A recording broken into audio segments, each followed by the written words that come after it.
बघा, तुम्हाला उन्हाळ्याच्या दीर्घ सुट्ट्या आहेत है ना, त्या उन्हाळ्याच्या दीर्घ सुट्ट्यांच्या माझ्याकडून तुम्हाला मनापासून हार्दिक हार्दिक शुभेच्छा.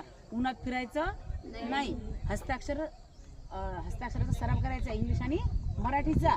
जास्त टीव्ही पाहायचा नाही, मोबाईल पाहायचा नाही, आणि जे पुढच्या वर्षीची पुस्तकं आहेत त्याचा काय करायचं, सराव करायचा आहे, वाचन करायचं आहे. आणि मार्कशीट तुमची जी आहे ती व्यवस्थित ठेवायची आहे. आणि तुमचे जे छंद आहेत ते छंद जोपासायचे आहेत तुम्हाला, म्हणजे जेणेकरून तुमचा आणखी तुमची प्रगती होईल. म्हणजे चित्र काढून बघायचं, त्यात छान कलर करून बघायचा, आलं का लक्षात. आणि काही तिकीटं गोळा करून ठेवायचे, काही नाणी गोळा करून ठेवायचे. म्हणजे तुमचा छंद तुम्हाला जोपासायचा आहे आणि मार्कशीट नीट व्यवस्थित ठेवायची आहे.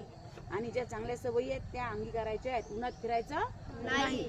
मग परत एकदा माझ्याकडून तुम्हाला उन्हाळ्याच्या दीर्घ सुट्टीच्या हार्दिक शुभेच्छा. आणि यावेळची सुट्टी जी आहे आपल्याला ती 15 जूनपर्यंतच आहे.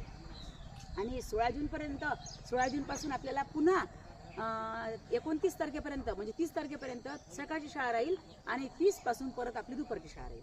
आलं का लक्षात.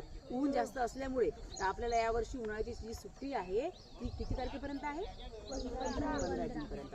सगळ्यांना सांगायचं आणि घरी पण सांगायचं आणि तुम्ही सुद्धा लक्षात ठेवायचं.